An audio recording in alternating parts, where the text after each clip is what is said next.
everyone. So this is just another quick update. Today was my first day of class, and as I think I mentioned in my previous update, I've been trying to add the voice acting class ever since I was able to add it. But basically the class was filled and the wait list was full. And each day I kept checking over and over and over and over and over and over again. And it never opened up. So I showed up today and it was packed. I mean, people were standing inside the classroom, and there was about 20 or 30 chairs there, and people were still standing everywhere hoping they could get in. And so she goes through, and most of the people are there, and she looks at everyone else who's trying to at least try to get in. She says, well, there's no room, there's nothing I can do. And so like at least 7 or 8 people leave, and they're just the ones trying to add. I don't think they were on the waiting list. Here was I, but I still stayed. And she continues talking about how the class is and stuff like that, and it's kind of nice. And she mentions of how you have to really, I guess in a way, you have to be dedicated to it. And she says if you're not, then drop the class right now. She mentioned other things, but she basically says that if you don't think you're going to be able to hang, then drop the class. And so I'm hoping someone does. At the end, or well, I should say half an hour in, just about, she was saying that anyone who comes late or after half an hour, they're getting dropped, just like that. Within maybe 2 minutes of it being half an hour in, a guy walks in. And first she thought he was on the wait list. He's like, no, I'm actually in the class. And then she looks and she's like, you barely made it. He goes, well, thank you. I'm like, wow, he gave her attitude. And she just kind of looked at him and went, and it's funny because she was talking about the different personalities and attitudes and what you give off towards people and how people perceive you. And just like how he was, I knew she probably wanted to take it back, because only 2 minutes and she would have dropped him. And seeing how his attitude was, she probably should have dropped him. But no, she let him stay, and she just continued talking. And there's one assignment due on Thursday, which seems somewhat simple, and so I'm definitely going to do it. But everyone went to her afterwards to get added to the class. I guess those were on the waiting list. But after all those people went, I went up to her and I asked her, and she said, well, there's no room. I'm sorry. I'm like, just like that? Remember, I had her for a summer class, and she was telling me, oh, don't worry, I can try to, help you out. I can try to get you in, and automatically, oh, there's no room. Sorry, and that's it? Wow. But I went ahead and I talked to some of my friends who have been there for a lot of years. They're very close with Tammy, and they said, well, go ahead and come back, to the next class. Just see if people drop. If people don't show up, she'll start dropping people just like that, and hopefully I can get them that way. And I even went ahead and bought the book, which is, there we go, The Art of Voice Acting. Seems pretty cool. It's brand new. I don't mind. It's $29. It's not that expensive at all. But from her telling me that, that was so bad. I just felt lost, completely crestfallen, sliding into depression. I just didn't know what to do. I still kind of don't know what to do, because if I don't make it into this class, it's not like I can sign up next semester. No. That means I have to wait another full year and try to go for fall of 2013. Which means I have to get a crappy job that I don't like and stay at it.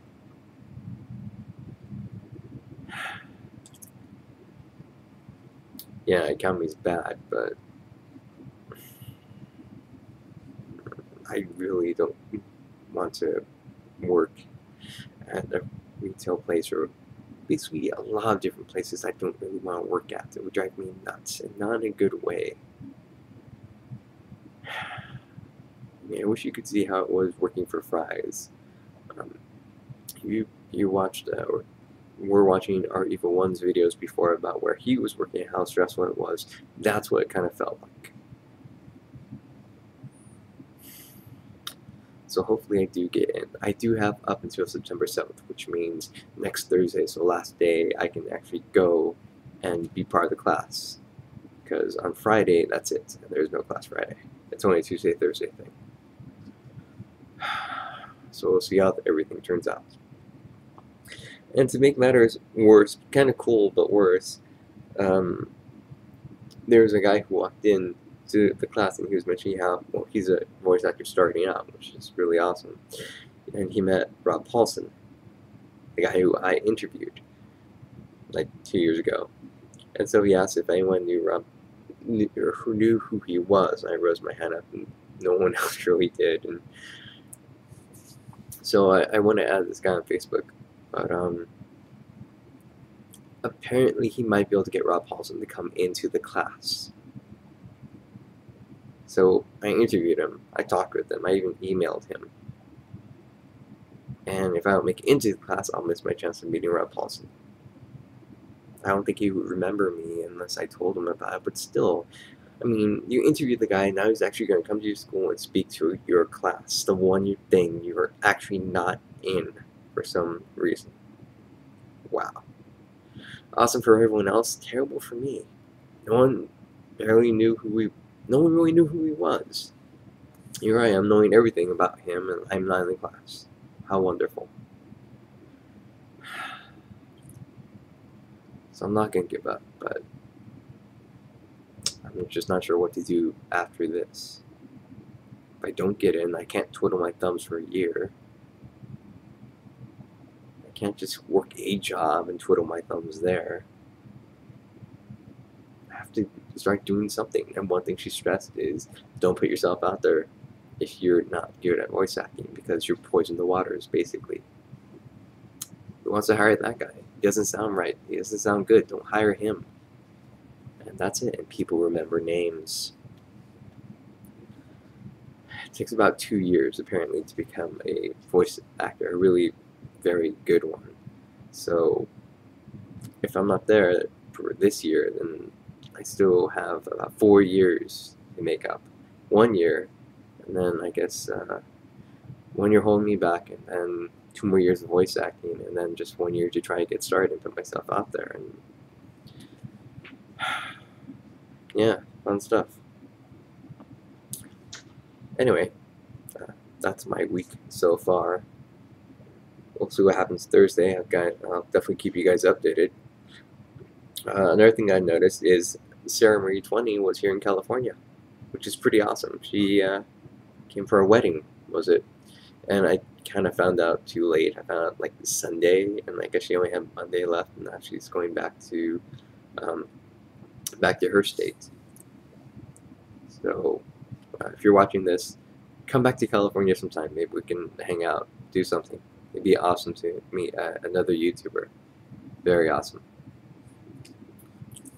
So yeah, and I also saw Rich's most recent video, which is about, well, mainly Facebook, I guess, is the thing that you were talking about. I know it's about technology overall and where it's heading. Yeah, Facebook is depressing. At some times, it's depressing. Because a lot of people who are not super outgoing, or who don't like to post things out there and let everyone know what we're doing, it seems like, in comparison, it seems like everyone else has more exciting lives than we do, and all we're watching is them having fun. We're watching everyone post, oh, I'm here, oh, I'm there, here's a picture, and they're always updating, and it looks like they have the party life that everyone wants.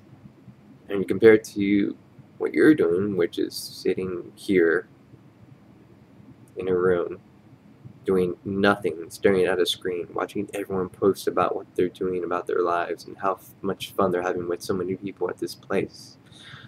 Yeah, that's depressing. It's sad. And one thing I've noticed is I don't really post anything on Facebook. I don't. If anything, I post funny little comic strips and things like that, things that make solid points about life. And yeah, I rarely post things on there anymore. I'll put thumbs up and I'll comment, but I won't really post too much about my life. One, because I don't think my life is that interesting to post something every week. I don't think so. Every day, no. I don't know how everyone else does it, but I'm more secretive about my life. I'm more hesitant to share things because I find it awesome, but with everyone else, probably not. So my guess is the future of Facebook is it'll probably diminish, just like MySpace did. And just like Friendster, for those of you who remember Friendster, I think Facebook is just one of those fads that's lasting a lot longer than everything else. Someone's going to create a better social media website, and then from there, everyone's going to jump ship from Facebook. The stock's going to plummet. What's his name is going to be, Mr. Zuckerberg is going to be in trouble.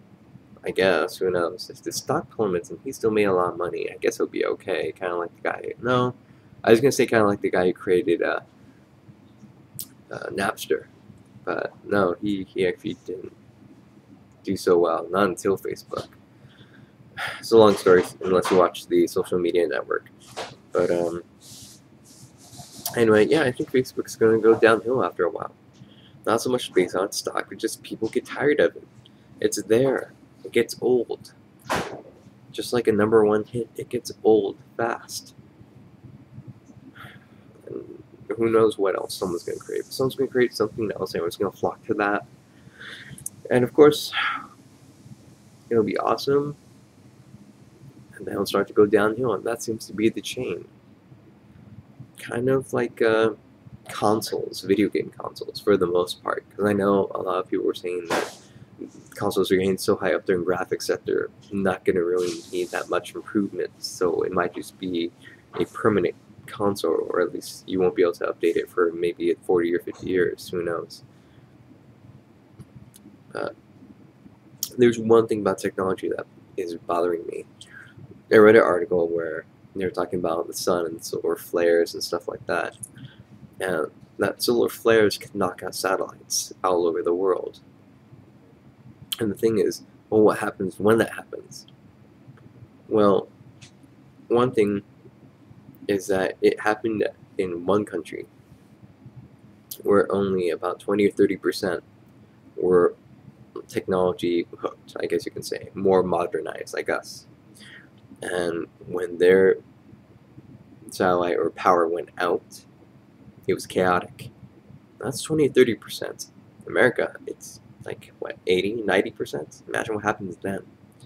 Solar flares, the reason why everyone fears them, or scientists and governments are really fearing them, is because when a flare happens, it melts the satellites. It melts them. So without any internet, a lot of people were saying, just not even internet, but everything else. Your cell phones that work off the satellites, that's how you get the signals, and of course it gets, thrown all the way down, but these flares can mess up so many things that it sets you back, really far back. That, to the point where no one can probably make the things that we know how to make from scratch anymore.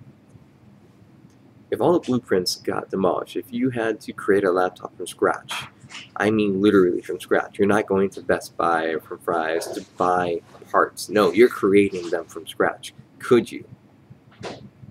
That's how far back you're going. You're wiping current technology out, and yet you're trying to recreate it.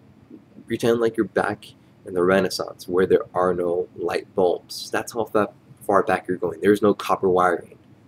If you want to make something, you make it literally from scratch. Maybe a blacksmith might be able to help you, but yeah, that's what the government is afraid of. Wiping everything out and starting over, and these solar flares can do it. It's not a joke.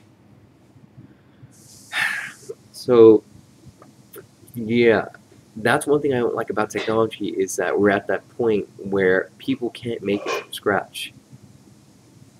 You can't. Wooden spoon, you need wood. Sandpaper, maybe a saw to create the shape. That's about it. Hair dryer, wow. Just as a comparison. But I think technology is a problem because we're relying too much on it. Before, in the past, we could probably do math like crazy, all in our head. Now everyone uses cell phones to figure out tips. any type of calculation. Oh, let me type into my phone. Before we could memorize at least 15, 20, 30, maybe 40 phone numbers all in our head. Now if we forget our phone, we can't call anyone because all the numbers are in our phone. I think that's a huge problem with technology is we're relying too much on it and not working enough with it, I guess maybe? I'm not really sure. But I think you kind of get my point. Technology's way... We're becoming lazy. And we're expecting technology to take care of us in that sense, where we don't have to know and have the knowledge. The knowledge, the phone, everything else, the iPad, all those can take care of the knowledge for us. That way we can sit on our butt, look at Facebook, watch TV. It just seems like a worse and worse idea. Everything seems more gimmicky now, but still, I don't know if we're really heading in the right direction where technology should be. I think technology is very sad because, how do I put this? Corporations, mostly corporations, create the technology and they're just catering that to us so they can make money. They're milking their products, making small updates, nothing huge in innovation. iPhone 1, 2, 3, 4, 5, what are the main differences between them? What huge new revolutionary thing did they come out with between products? That's what I mean. There should be something that blows us away. Something that helps us and doesn't replace something in our head and puts it into that phone.